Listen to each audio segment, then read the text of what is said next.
This is Joe Larson from the 505 Racing Show, live every Monday night from 7 to 9 p.m. Eastern Standard Time.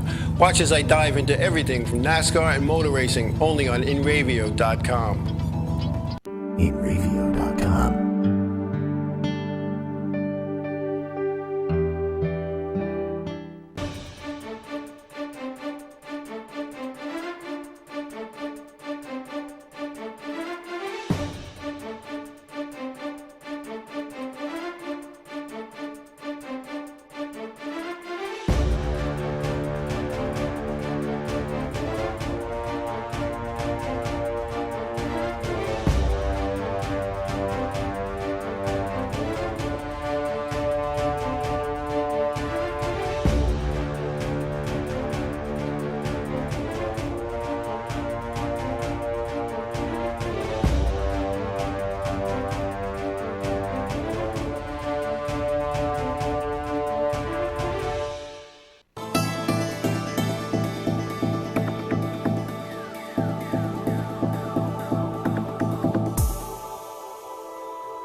Racing Show.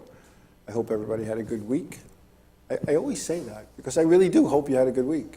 And it's all about having a good time and enjoying every day that we're given, because you never know when it's going to be the last one. So you got to enjoy every day, and Lord knows I try to enjoy every day. So I didn't go to any races this past week. I had some business issues to deal with here on the island, and I missed the Thompson race at the Thompson Motorsports Park for the Whelen Modified Tour. And I didn't go to my local racetrack because I decided there's other things to do on a Saturday night. And I actually went to a local Ducks baseball game at the Independent League of Baseball. Had a great time, nice fireworks show. And it's kind of funny when you're sitting back, you know. There was a period of time where I wouldn't miss the races at my local racetrack for all the tea in China. I'd make sure I was at the racetrack somewhere. Sometime back in the day, there were 3 racetracks that I would frequent. And now there's only one left, and I went to a baseball game. But anyway, it was all good. Like I said, I missed the Whelen Modified Tour event due to some business obligations. And I'm looking forward. I really wish that the schedule makers in the touring series, not just for the modifieds, but for the K&N series and East and West and the Southern Modified Tour, take a look at some of these schedules. These midweek shows are pretty tough, because this is what happens on these midweek shows is most of these guys, they're just working guys that want to go racing. And years ago when they were doing this, when the Whelen Modified Tour was started back in '85, most of their races and events are on weekends. Yeah, they had an occasional Wednesday night or an occasional Thursday night, but the schedule was 23, 24, 26 races long, and most of the events were on weekends. And it worked out quite well at the time. But what happens now, you have these midweek shows, and it's tough for the teams to get their crews together. Crews got to take off. Nobody's being paid for what they do. This isn't the Cup Series or the Nationwide or the Camping World Truck Series. This is the Modified Tour, and exactly what it was. It's a touring series of a bunch of guys that want to go racing. So I just wish that the schedule makers would take a look at that, a serious look at the schedule and these midweek shows and what it costs a team to go to these events, between taking off from work and getting to some of these places. And we'll be in Bristol next week. I'm leaving tomorrow to go to Bristol. Looking forward to it. I always love going to Bristol. Whether it was as a fan sitting up in turn 1 with my buddies watching the races, the Cup races and the truck races and the Nationwide, or it was working as an official, and things of that nature. But anyway, but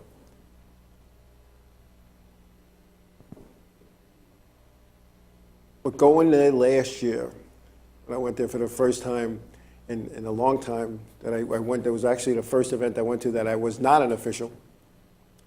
As awkward as it seemed in the beginning, once I signed in and got inside, I was in my comfort zone. So I'm looking forward to going back there again. Anyway, Whelen Modified Tow was at Thompson Motorsports Park this last week on a scheduled for Wednesday. Weather made it go to Thursday, and I believe that was the weather god saying, "You guys ran on Thursday here at Thompson. Let's keep it on Thursday." But Justin Bonsignore with his second win in a row at Thompson. Justin Bonsignore was the winner with Matt Hirschman second, Doug Colby third, Ryan Preece was fourth, Ronnie Silk was fifth, Timmy Solomino was sixth, Teddy Christopher was seventh, Todd Zegedy was eighth, Glenn Reen ninth, a good run by Glenn, and Spencer Davis coming up from North Carolina finished 10th. Donnie Leah, the pole setter, was involved in an accident, I believe, on lap 124 of this 150-lap event. So that's what ended up with Donnie Leah. The way the points are facing out, I'll tell you what, it's becoming a tight battle with just a handful of races left. Doug Colby is still the point leader with Justin Bonsignore just 3 markers behind. Teddy Christopher's third, 21 behind. Bobby Santos is 38 behind in fourth. And then Ryan Preece rounding up the top 5, 40 points behind.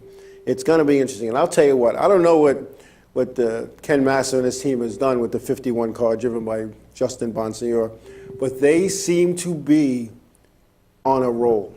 I have watched Justin race from go-karts to Charger cars to modifieds in a weekly series into the tour, and all of a sudden this year everything seems to be clicking. They got a nice motor package, backup cars, a crew that seems to be working together. Not that their past crew didn't work together, and I'm going by what I saw outside the shop at the racetrack. I don't know what went on to and from the races or in the shop during the week, but it just seems to be gelling, and that's a good deal. But that race at Thompson was a green-white checker finish for the end. And I'll tell you what, Justin was holding off second place finisher Matty Hirschman, who's no slouch behind the wheel of a race car. I'm surprised he didn't muscle him out of the way. But Matty, running second, ran Justin pretty clean. And then, again, like I said, this was Justin's second straight win and his third of the season. The win puts, again, like I said, Justin 3 points behind the current point leader, Doug Colby, as they head to Bristol. So that's a good thing. In the K&N Pro Series, East was at Virginia International Raceway. I always like watching the K&N guys and gals run. It's, even though people make fun of that series and say it's the kids and nephews series, and it's just the negativity coming out, a lot of people. But a lot of these K&N teams, they're development teams, and whether you agree with that or not, they put on a good show. Scott Heckert was one from the pole. Cameron Haley was second, Austin Hill third, Greg Golding was fourth, Kaz Gurelia was fifth, Matt Tift was sixth, Brandon Jones was seventh, Jesse Little was eighth, Ryan Gifford ninth, and Ben Rhodes rounded out the top 10. A good event. In the IRL was out in Wisconsin. Will Power was the winner with Juan Pablo Montoya. It is a name that sounds familiar. Was second, Tony Kanaan was third, Scott Dixon fourth, and Joseph Negardo was fifth. In the K&N Pro Series East, Ben Rhodes is the point leader with a 65-point lead over Cameron Haley. Brandon Jones is 79 back, Jesse Little 81 back in fourth, and Greg Golden in fifth, 86 points back. So Ben Rhodes is walking away with some points here. So he can almost sit home. He could definitely sit home for one, and the second place guy could win, and he'd still have maybe almost a 20-point lead. So he's running away with it there, but it's all good. And anyway, I believe we have a caller on the line. Let's bring the caller in. How are we doing out there tonight? Yeah, hi, it's just Kevin Basic real quick. New York State drill up in Saranac Lake. The Central Isopobos won that with like 29 points. Second was West Savo Flying Dutchman with 20 points. 15 points was my team, the North Lyndhurst Piston Knockers. Fourth place was the New Hyde Park Termites. And in fifth place wound up being the East Islip Guzzlers. And Saturday night was a huge success at you know where. I thought so, and I'm looking forward to next year's big show. Mm-hmm. Good deal. Kevin, I know you were out at the Nostalgia event this past weekend in Long Island. How did that go? I wasn't there. It went very well. 10 cars showed up. 10 cars. Very well. I want to thank again Bugatti Brothers, and also in the number 4 Super Pro truck, we actually paid the drivers pretty well. Tow money, and I deeply appreciate what they did, deeply appreciate what the track did. It was very well done. The fans loved it, and I'm really looking forward to next year, and hopefully next year we can get even more cars, more drivers. I mean, I think the fans really loved it. I know I did. You know, I really, really enjoyed it. I got a big compliment from all the officials and stuff like that, including Bob Finan. Yeah, I'll tell you what, watching the old cars and just from talking to people who, or actually on the social media, said it was really interesting to watch. It was good to see the old cars.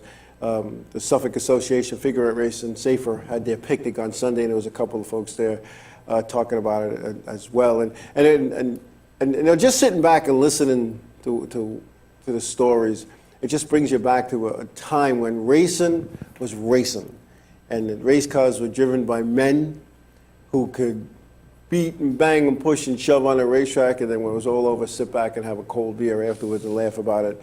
And I think that's missing today in racing. We're going to talk about that a little bit later. But I'm glad it worked out, Kevin, for everybody involved and the guys and gals that made the trip out, because it's always right. good. I like I said, appreciated the guys that came from out of state. There's one that came from Staten Island, and the other guy came from Connecticut. And you know, I'm looking forward to Sunday at Marty's house. And Joe, if you needed a DVD, I have a DVD for you, Walter and Michael. I'll give them to you, I guess, on Sunday. Yep. And like I said, the fans loved it. And, you know, I enjoyed it myself. I wish my brother was there, but he had to work, so he could have had a ride. But, you know, what are you going to do? But all in all, it was a really, really good day. And Don Howe, believe it or not, his car was 11th fastest out of all the cars, including the up-to-date modifieds. 11th fastest. Wow. And that car is from 1984. You know, you don't need to rebuild and update and have the newest of the new to race at your local racetrack. You just have to have a driver. It's all good. Yeah, it was really good. And like you mentioned, this coming Sunday, the Hymes Museum of Nostalgia will be the Old Timers Reunion. Drivers and crews and officials and fans from all over the country always have a good time going to Marty Hymes's and going through his museum and the pictures and looking at the cars and the stuff he has stored away. If you're not doing anything next Sunday, make a trip to Marty Hymes Museum in Bayshore, because I'll tell you what. Yeah, Marty's museum actually got flooded in the basement. Yeah, so you got some flooding down hope there. he's all right. But you know what? We'll all be there on Sunday and enjoying it like we have for the past few years. And it's really a great time. Looking forward to it. In fact, the InRavio camera crew will be there doing interviews with a handful of the old timers, drivers, officials, and car owners, and talk about what it was like to drive back in those days, and how much fun they have, and what brings them out every year to sit around and discuss those days. And we're going to talk about that and do some interviews that we will air here at 505 on. Kevin, thanks for your input. I appreciate your input. Right, I appreciate you taking me on the air, and this weekend I will be going to Bethel Motor Speedway. Absolutely, looking forward to it. There. Kevin Basic, Long Island Need for Speed. Thanks, buddy. All right, we're going to take a break. When we come back, we are going to talk about some new NASCAR rules and some testing that went on in Michigan. So we'll be back.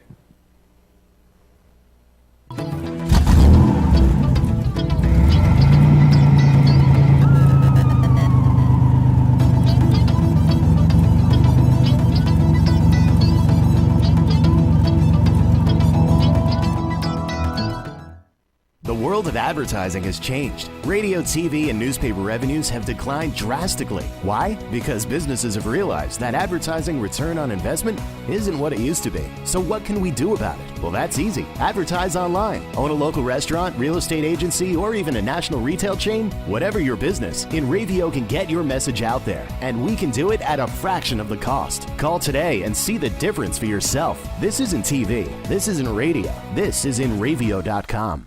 Transmission of lice occurs from being in the wrong place at the wrong time. Like catching a cold or the flu. You have guaranteed peace of mind in every bottle of Got Lice because all of our products are completely natural, And organic. but strong enough to cover all your lice removal needs while being safe and effective. Our professional technicians are specially trained with our exclusive proven technique to successfully comb out head lice. We come right to your home at your convenience. Whenever you want us. We bring everything needed to perform a successful and complete comb out while eliminating your head lice. And we leave you with our exclusive complimentary products to use for the next 10 days following our treatment. For free. Our technicians also check all family members who have been exposed to lice. Please visit us on our website today at gotlice.co or feel free to call 24 hours a day, 7 days a week at 646-257-0121. Hey, this is Chris and Les Jake, and if InRavio.com spots you at an event wearing this bracelet, they will give you $100. For over 60 years, Hanson Carpet has put the customer first, providing only the finest quality products and service. And Hanson Carpet is so much more than just carpet. We also carry a wide selection of window blinds and shades, and our licensed and insured technicians can service any of your flooring or window covering needs. Browse our huge selection of laminate, carpet, linoleum, vinyl, and tile. Stop by our showroom today or visit HansonCarpet.com. No matter what your project, Hanson Carpet has got you covered.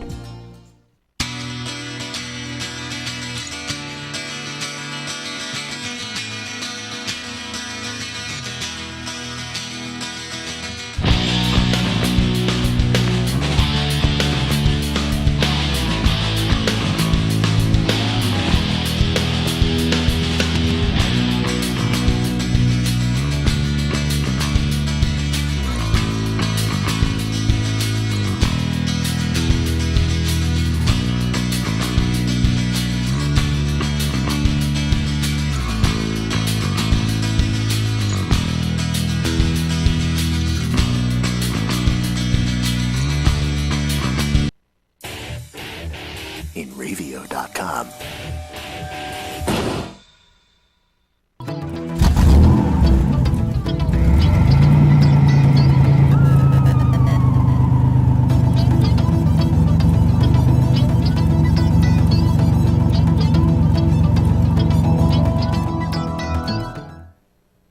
Hey, we're back. And before I forget, I want to thank my crew yesterday at South Haven Park in Yaphank, Long Island, New York. Like I said earlier, the Safer Club, the Suffolk Association of Figure Eight Racing, had its annual picnic. And I attended my first one. I looked it up, actually. You would think, why would I have this information? I attended my first Safer Pick in 1978. That's how long that I've been attending this picnic on and off.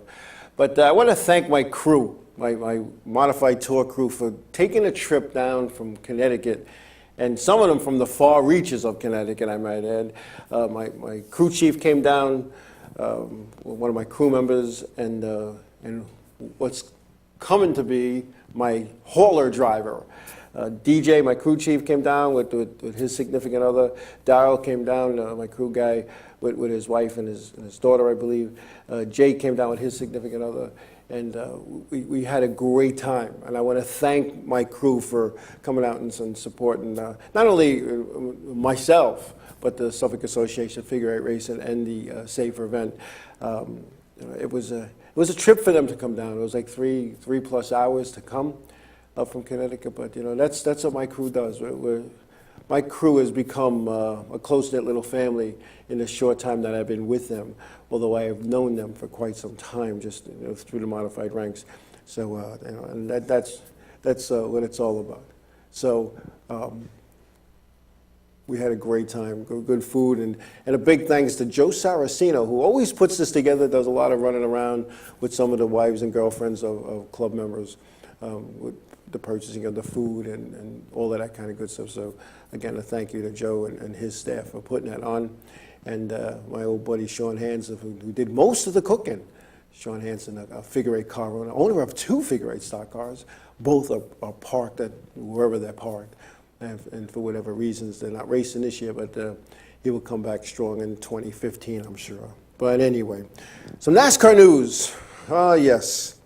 You had to know that with this Tony Stewart incident, and I'm not going to discuss the Tony Stewart incident any further other than you knew what was going to happen. You knew that NASCAR was going to step up and make some kind of announcements in regards to it. And what they did is NASCAR formulated on-track incident procedures for competitors last week, according to NASCAR.com. The rule is listed in section 9-16. It will be an addendum to the NASCAR rulebook and will apply to all of its racing series effective immediately. That's Cup, Nationwide, Camping World Truck, and the NASCAR Whelen All-American Series as well.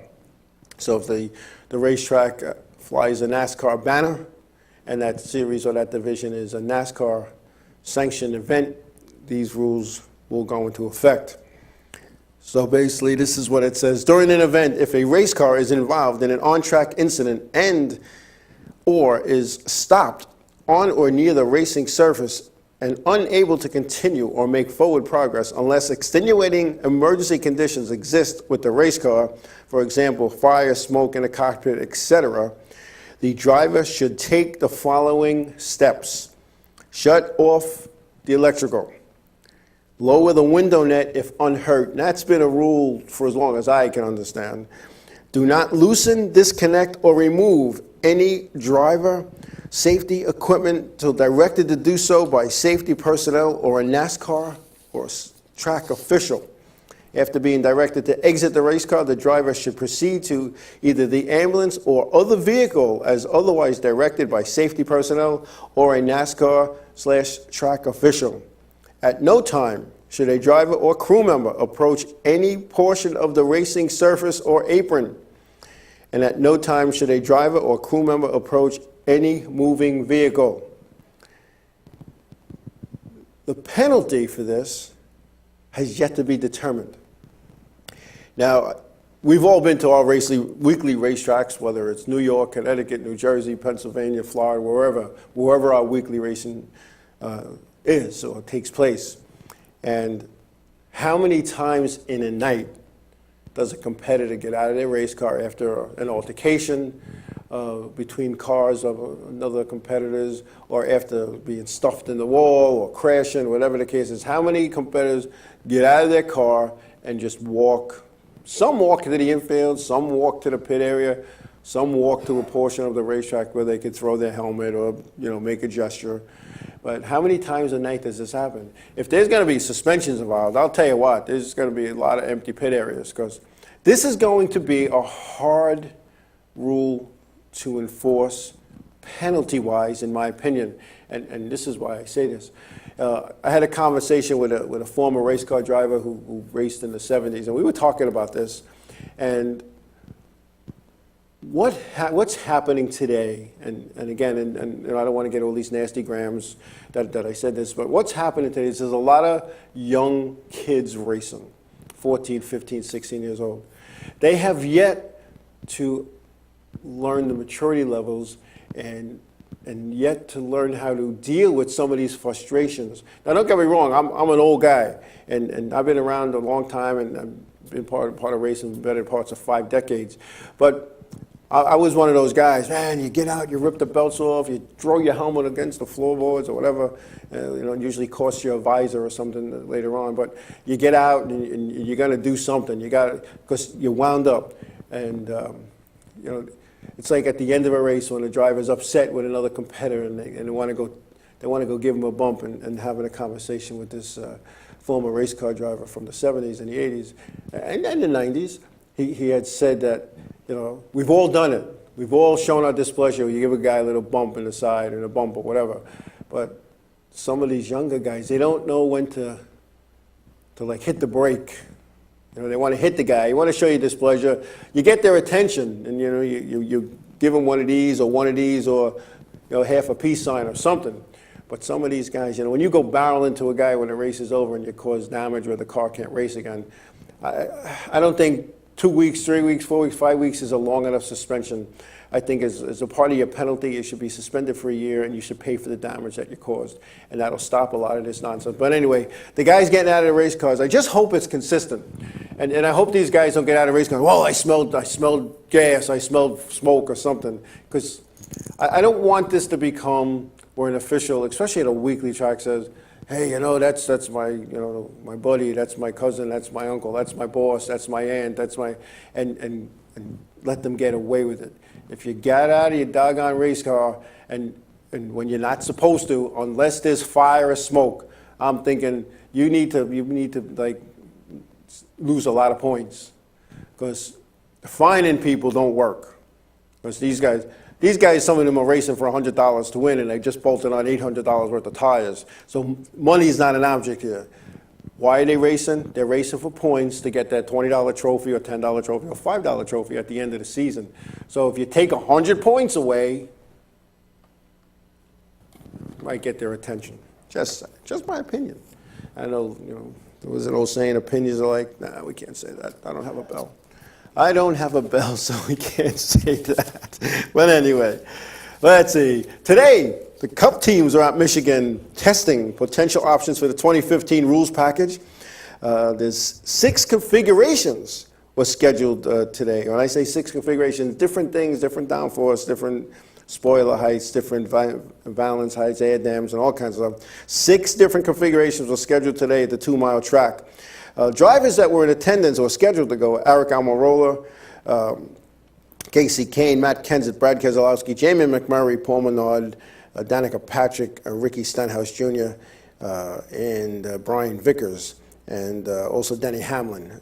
There was 10 drivers representing 9 different teams. So I believe Joe Gibbs had 2 cars there. So it was kind of funny from the little bit that I was watching of it. There was some. It was like heat races. That thing on it, and believe it or not, Danica Patrick crashed, and then fixed her car. I don't mean to say, laugh that somebody crashed. It wasn't a bad crash. It was nonetheless, it was a crash. But body style. When you look at the body styles, and I think I said this earlier in the season. I was at the R&D Center. It's over a year now. A year ago, actually, it was in the off season of before last year. And in the R&D Center, they had the stock production car on the floor in this big, when I say a big room, and then they had the race car next to it. The same thing with the trucks. And they did it for the top 3 series, the Nationwide, the Cup, and the Camping World Truck Series. And if you start measuring, the lines all measure the same. The height might not be the same. In fact, it's not in a lot of cases. But the body lines were the same. Whether it was the Camry, the Ford, the Chevy, whatever it was, and with the trucks, the same deal. But the body lines were the same, the roof slants were the same, the window openings were the same, and for whatever reason they had these cars there, and I guess it was part of the tour. We had given a tour, so they're stock production cars because that's what the people want to see. Now, a lot of cars today look the same. A lot of cars. It's, you take the molding off and the identification marks off of stock production cars that are used in America today, and I was careful not to say built in America today, that are used in America today. A lot of them look the same. You drive down the road today, and most of the 2-door cars look the same. Most of the 4-door cars look the same. Many of the SUVs look the same. There's no individual style anymore. I remember being in the 50s and the 60s, looking at those, not that I was in the 50s. I was born in the 50s, and I only remember little snippets of the 50s, and believe it or not. But when you look at cars from that era, they were distinctive. When a car rode down a road, you knew that was a Plymouth. You knew that was a Pontiac. You knew that was a Ford. You knew that was a Chevy. As a kid, we used to sit on the corner. This because, there was no video games and all that kind of nonsense, and there was no electronic stuff to play with. We had to be creative. We sat on a street corner of a busy road, and we would pick we would have play a game. We all had to pick a manufacturer, and I got to pick last, and all the good cars were picked, Ford, Chevy, Plymouth, Chrysler. I ended up picking Volkswagen.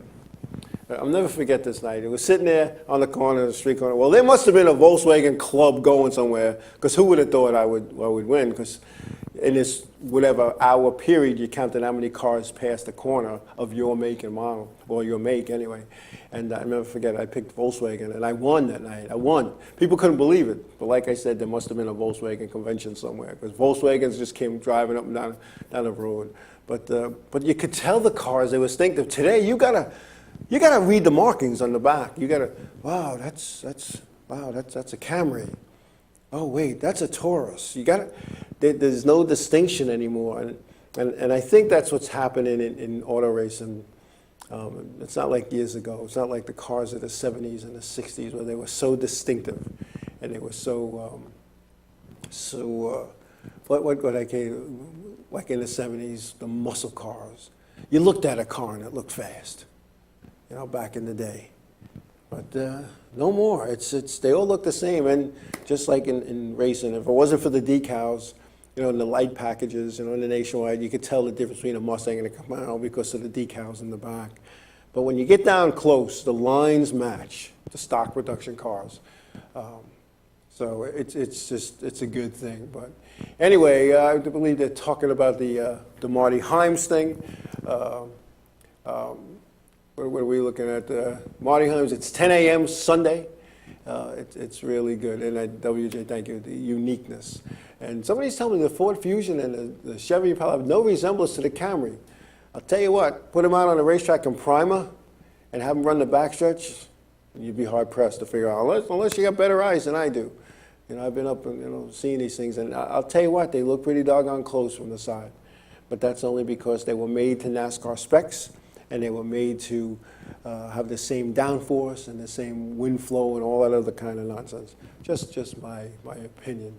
But anyway, it's just one of those gears, one of those things. And so we got the new NASCAR rules, and I'll tell you what, it's annoying to me, and I was going to wait to talk. Not annoying to me, but it's a little frustrating that NASCAR has to do a whole page in a rule book as an addendum for a common sense thing. And I'm thinking that violation, walking out onto the racetrack to throw your helmet, to give whatever, wave to the guy in a bad way. I'm thinking if you have to dictate not to do that, I'm thinking that rule's already covered under actions detrimental to auto racing at the discretion of the official in charge. Just thinking. Just thinking. I don't know. I just don't know. But it's just one of those things. And then, again, I said I wasn't going to mention the Tony Stewart incident. I just want to say the one thing. There was a lot of people that got into social media, a lot of people that said things that if the shoe was on the other foot, in other words, if you were sitting in a race car and in that situation and were involved in this tragic accident, you would not want to be called a murderer. You wouldn't want to be called a killer. There's only a couple of people who know what exactly and really and truly happened and went through Tony Stewart's mind, and that's Tony Stewart and God. And Tony Stewart is dealing with this in the way he feels he should. Rumor has it that he's going to stop racing altogether, and it's a shame. Again, a tragic incident. It should have never have happened. And enough said on that. I just find it ironic that NASCAR has to come up with a rule that, in my opinion, it was already kind of there. It just wasn't spelled out. And if you read the rule, it looks like it was written by their lawyers. So, and that's, I guess they got to cover themselves too, because as most of us know, NASCAR is an insurance policy, and if a competitor or a crew member or a licensed NASCAR member gets injured or hurt or worse yet, killed in an incident, NASCAR's footing that bill after all of the insurance is exhausted, and then nobody knows that better than I. So I had some hefty bills after my incident, and there was a lot of stuff that my insurance company did not cover. So NASCAR is pretty good. They do look after their competitors, and a lot of people think NASCAR is just out for the money. But you know what? if you've ever run an outlaw racetrack, you call them outlaw racetracks, a racetrack not sanctioned by NASCAR. If you've ever run one of these racetracks and had an incident where you were injured, you're on your own, Big Al. You're on your own. And I can remember going into New Smyrna before it came NASCAR, and I've been going to New Smyrna for 20 years, and on and off, I should add. And there's a sign above the sign, a big sign. It says something, and I'm going to paraphrase, racing is a dangerous sport. People can be injured. You basically are on your own. And then you sign that little release that says, I don't think anybody ever read that release that you signed. And basically what it does is you're releasing the track of any liabilities.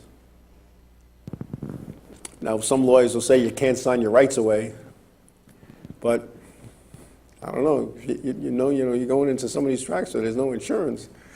You might want to think about it. That's all I'm going to say about the subject. But anyway, we're going to take a break, and when we come back, we're going to go into the things that Joe doesn't like about racing when we come back.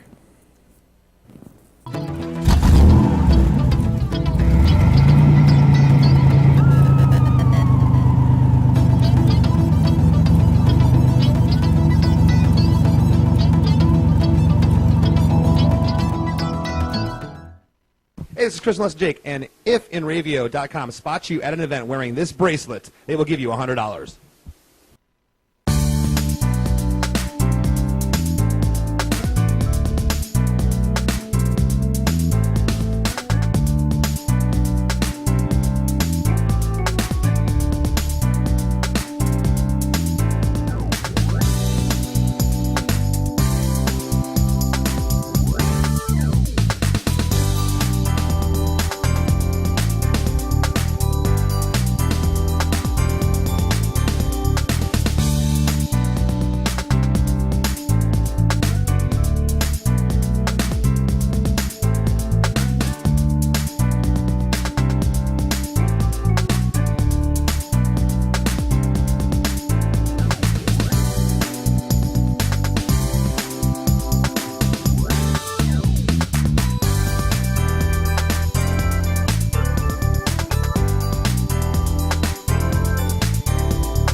For over 60 years, Hanson Carpet has put the customer first, providing only the finest quality products and service. And Hanson Carpet is so much more than just carpet. We also carry a wide selection of window blinds and shades, and our licensed and insured technicians can service any of your flooring or window covering needs. Browse our huge selection of laminate, carpet, linoleum, vinyl, and tile. Stop by our showroom today or visit HansonCarpet.com. No matter what your project, Hanson Carpet has got you covered.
We're back.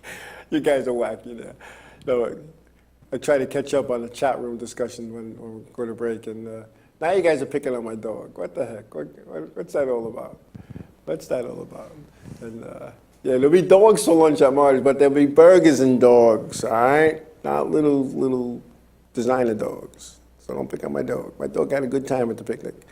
Never thought I'd be saying something like that. Wow. But anyway, hey, we got a contest here. August 26th at the Paramount, 8 p.m. Cheap Trick. Enter to win tickets on the contacts tab at inravia.com or visit paramountny.com for more information. Good show. Paramount, a good partner in Radio and the 505 on Racing Show. So enter to win. Enter to win. It'll be a good opportunity. And you know, there's a handful of people that I know of in our chat room tonight that have won tickets through the contest tab, and it's good stuff. Paramount up in Huntington, Long Island, New York. It's all good. Anyway, racing, things I don't like. You know, it's kind of funny, and maybe it's not funny, but you know, when I go and I watch a race, and I probably don't watch a race like most race fans. There's things that I'm watching. When I watch a heat race, I concentrate on the last qualified spot. If they're taking 5, I'm looking at the 5th and 6th place guy, or even the 4th place guy who's, you know, blocking the 5th place guy so he doesn't get flea chained. And I'm watching that stuff. And then I watch some of the stuff that happens in certain areas of racetracks where officials might have a blind eye to.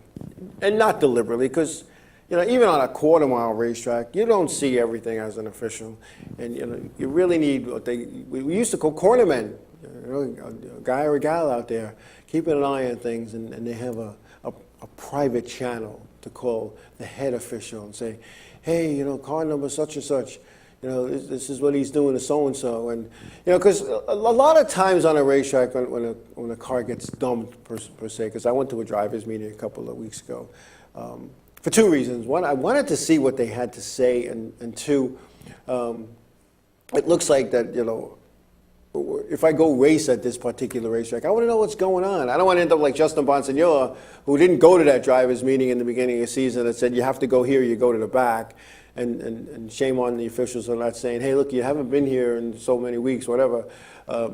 This is some of the things we have going on. But anyway, so I kind of sat on the outskirts and kind of listened, and people were going to crack down on rough riding and what the penalties were going to be. And that night they did do that. But you know, as a race car driver, former race car driver, future race car driver, as an official, a former race official in the weekly series or the touring series, you know, and I'm not tooting my own horn, I'm just saying what I've done. I've officiated in the Whelen Modified Touring Series, North and South, K&N Pro Series, East and West, Camping World Truck Series, Nationwide, and Cup.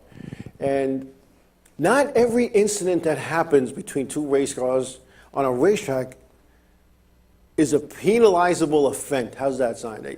It's not on purpose. It's the law of physics, and I've said this so many times as an official. The law of physics says 2 objects cannot occupy the same space at the same exact time. It's virtually impossible unless they're melting. Then they can. The molecules will be all mixed together. But they're not. They're racing. So there are times, and I've watched, where you have car A, let's say, is cruising around and he's doing the mirror drive and he's blocking and he's pushing, and all of a sudden, you know, the guy he gets dumped. Did he get dumped on purpose? Probably not, because he's been all over the place and he's knocking the rhythm off. So the guy behind him is on the gas, goes down the straight, he gets off the gas. And this guy decides he's going to play little games. He's going to maybe I'll brake check him here and stack up the field. You know what? As an official, if I saw that, you know, you're going around. And you know, unless you're in a dangerous spot, the caution's not going out until you lose a lap. That's what I used to do, right, wrong, or indifferent. You know, yeah, WJ, you have no idea. You know, no idea. But we're going to talk about that a little bit too. So these are the things that annoy me about this. How do you make a rule that if the guy in front of you spins and he goes to the back, you're going back with him? And B, if the guy that you spin has to go to the pits, you're going to be parked on the infield. Like, time out, you're punished until that other driver comes back. Are you kidding? That sounds like a rule that was made by an official who never raced. Did I just say that? Yeah, I did. See, that's what happens. But, you know, WJ, it's kind of funny you say that they get a black flag me just because. You know, and I'm not picking on the officials because I know they're just doing their job, but, you know, take the 33 car, which is really the 83, as it runs in the tour and for one more race, I believe. And we go through the tech area. We go through tech. And I'm sitting there saying, all right, what are they going to get us on now?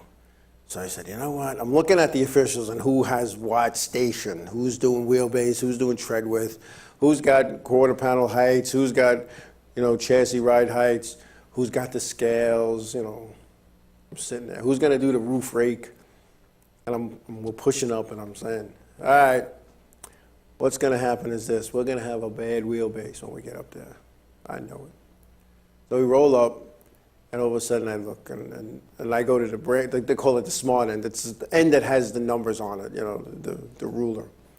And I go to the smart end. The guy says, now we're allowed, and for those who don't know what a modified, the wheelbase is 106 to 108 inches. With a 1-inch variance. So one side's 108, the other side can only be a 1-inch difference. So what happens is this: we go over the wheelbase thing, and I hear him say, "You're 108 and a half." And I look. Sure enough, that's what the number's showing.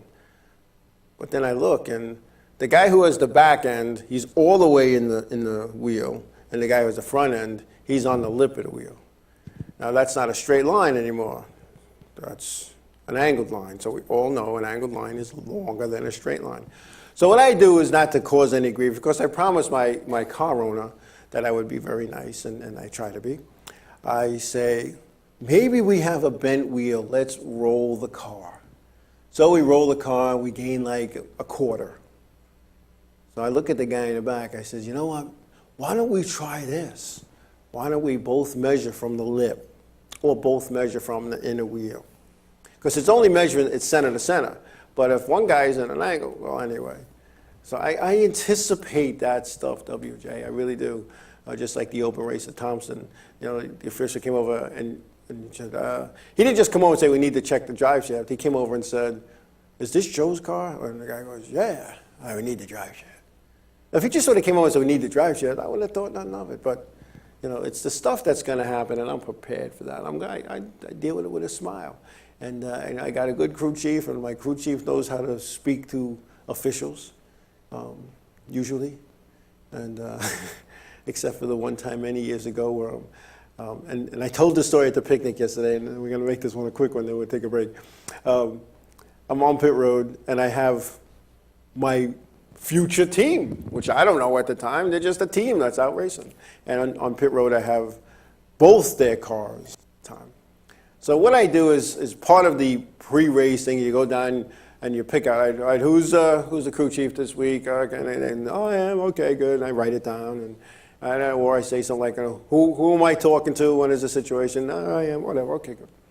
But while I'm doing that, I'd make sure that they have the change tires clearly marked in the right spot, because some races you're allowed 0 change tires, some you're allowed 4, some you're allowed 2, whatever. And then you have your emergency set, and they have to be separate. Those are for bent wheels and flats. And I noticed this, one of the guys, get ready, Silverback, one of the guys has dress shoes on. Dress shoes. Not pit road shoes, not SFI shoes, dress shoes. So I said, listen, you can't come over the wall. Now, they're already short-handed to begin with. You can't come over the wall with those shoes. What are you talking about?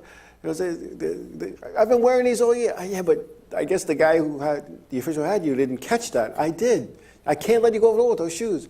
And all of a sudden he says to me, and they were like dressed, they were like wingtips. He goes, well, NASCAR let Dave Marcus race with them, so why can't I use them on it? I said, listen, I'm sure Dave Marcus had a deal, and he's been around a long time and has a lot of friends, and they're higher ups in NASCAR. You don't go get pit road shoes. So we had a laugh about that, and it was all good. It was all good. Anyway, we're going to take a break. When we come back, we're going to talk about Michigan, and we're going to talk about the Mid-Ohio car race for the Nationwide Series on the road course when we come back.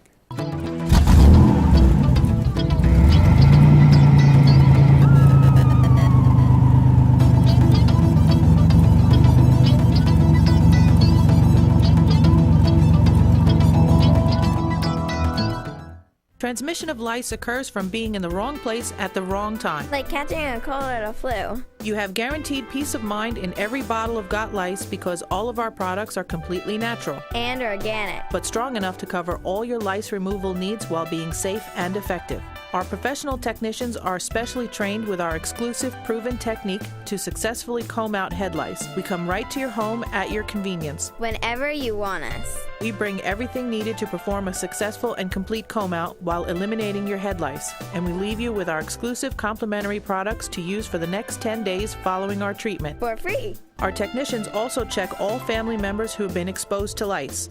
Please visit us on our website today at gotlice.co or feel free to call 24 hours a day, 7 days a week at 646-257-0121. For over 60 years, Hanson Carpet has put the customer first, providing only the finest quality products and service. And Hanson Carpet is so much more than just carpet. We also carry a wide selection of window blinds and shades, and our licensed and insured technicians can service any of your flooring or window covering needs. Browse our huge selection of laminate, carpet, linoleum, vinyl, and tile. Stop by our showroom today or visit HansonCarpet.com. No matter what your project, Hanson Carpet has got you covered. The world of advertising has changed. Radio, TV, and newspaper revenues have declined drastically. Why? Because businesses have realized that advertising return on investment isn't what it used to be. So what can we do about it? Well, that's easy. Advertise online. Own a local restaurant, real estate agency, or even a national retail chain? Whatever your business, InRavio can get your message out there, and we can do it at a fraction of the cost. Call today and see the difference for yourself. This isn't TV. This isn't radio. This is InRavio.com.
Hey, we're back.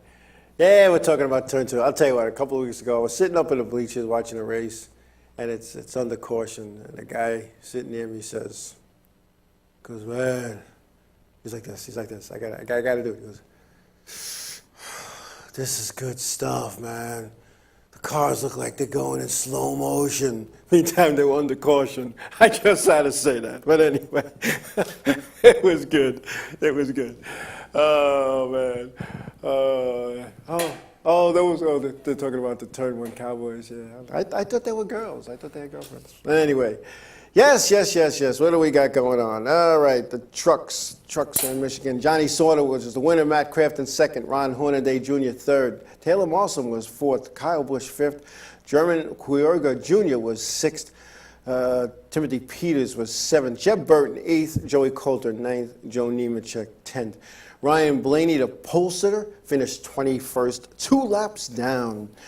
The Nationwide cars were at the Mid-Ohio racetrack, and it was a road course. And you know, it's funny, when I was flipping the channels, I put it on, and I was like, where are they? And I just couldn't get into it. I guess I shouldn't have said that. But anyway, Chris Buescher was the winner with Reagan Smith second.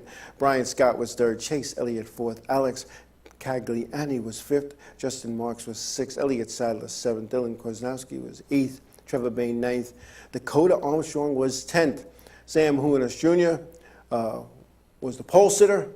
He finished a dismal 30th after blowing in a motor early in the race. I believe it was on lap 30. Cup cars, Michigan, fast place. Let me tell you, when you're cruising around at 215, 216 miles an hour, stuff happens really fast. But for the most part, it was a good race, and I watched very little of it because I was enjoying myself with my buddies at Safer, some of my buddies anyway. But Jeff Gordon was the winner. He won from the pole. Kevin Harvick 2nd, Joey Logano 3rd, Paul Menard was 4th, Dale Earnhardt Jr. 5th. Then followed by Clint Boyer in 6th, Denny Hamlin 7th, Brad Keselowski 8th, Jimmy Johnson 9th, and Greg Biffle rounding out the top 10. Jeff Gordon still sits atop the points, but then again it doesn't matter because it all gets shuffled around when the chase comes out, which is coming out very shortly. So yes. I understand tonight Joe Gibbs Racing will make an announcement on their team lineup for the 2015 season. We'll see how that goes. You folks will probably know before I do, but I want to say goodnight to Kevin Basic, Long Island Need for Speed, who is signing off. But I guess he has to go to a fire department meeting and volunteer fireman. My heart goes out to those guys. I did it for a little while, and I'll tell you what, if it wasn't for these guys, think about it. Only on Long Island that we have a majority of the fire departments are volunteers, rescue people, volunteers, paid with tax dollars, and I know I had to be taken by ambulance from Stafford a couple of years back, more than a couple of years back, maybe 3 or 4 years back, and I got a bill from the ambulance company for like $2,200, and I had to be taken by ambulance out of a restaurant in Babylon Village maybe about 8-10 years ago, maybe longer, wow, like 12 years ago. And they didn't charge me anything because it's part of our tax dollars. We may be the highest tax people in the country, but it's those things that we don't have to pay for that other places pay for. Anyway, Bristol. Leave for Bristol tomorrow as soon as I possibly can. I will miss practice, though, unfortunately. Just, the way things worked out, I'm going to get there when I get there. But I will be there bright and early Wednesday for those festivities. Bristol, it seems like everybody's going to Bristol this week. The Cup guys will be there, the Campbell World Truck Series will be there, the Modifieds will be there, North and South Modified races, race divisions, because this is a combo race. I'm interested to see how many Southern cars come up. I would love to see most of them, because it's not that far of a jaunt from the shoot over to Bristol. But a lot of them aren't going to make the trip, I'm sure. And but most of the Northern guys are, which I don't understand. And they've made some concessions for the Southern teams to go as an incentive to go, and it just doesn't happen. And I don't know. I don't know. I don't agree with some of the things that happens to get the Southern guys to race these combo events. And as Jamie Tomato said to me, he goes, I've raced over 600 modified tour events, and not once was I given a gas card or a hotel voucher. And it's just one of those things. I don't know. And I tend to agree with them. Come to race. You don't make concessions. Come to race. If you're not up to par, your equipment's not up to par, then be a spectator. But I don't agree with these things. I just don't agree. I wish somebody would give me, a gas card to come down and race at my local racetrack. But no, I don't get a gas card. I don't get a hotel voucher. Nobody does, but the Southern guys do. And I don't think it's the right thing to do. I just don't think it is. And it's just not fair. And when you have these halfway breaks because the Southern teams don't have certain things that the Northern teams do, I don't agree with that either. I just don't.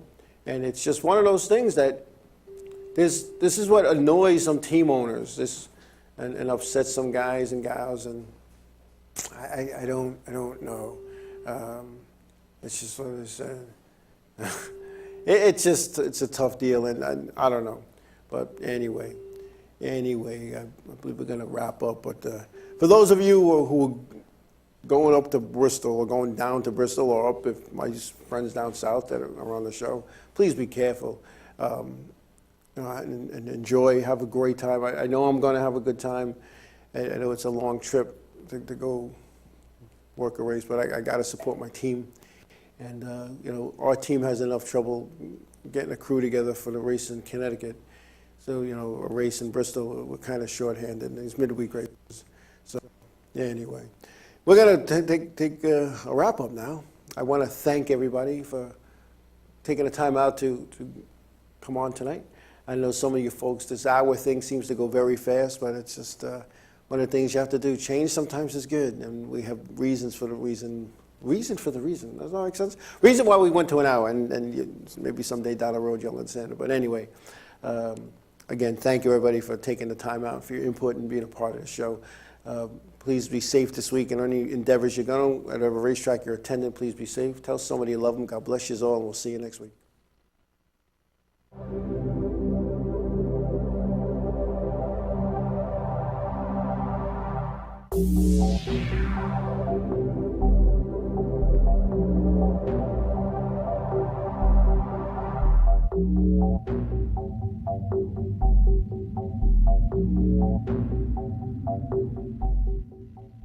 In Revio.com.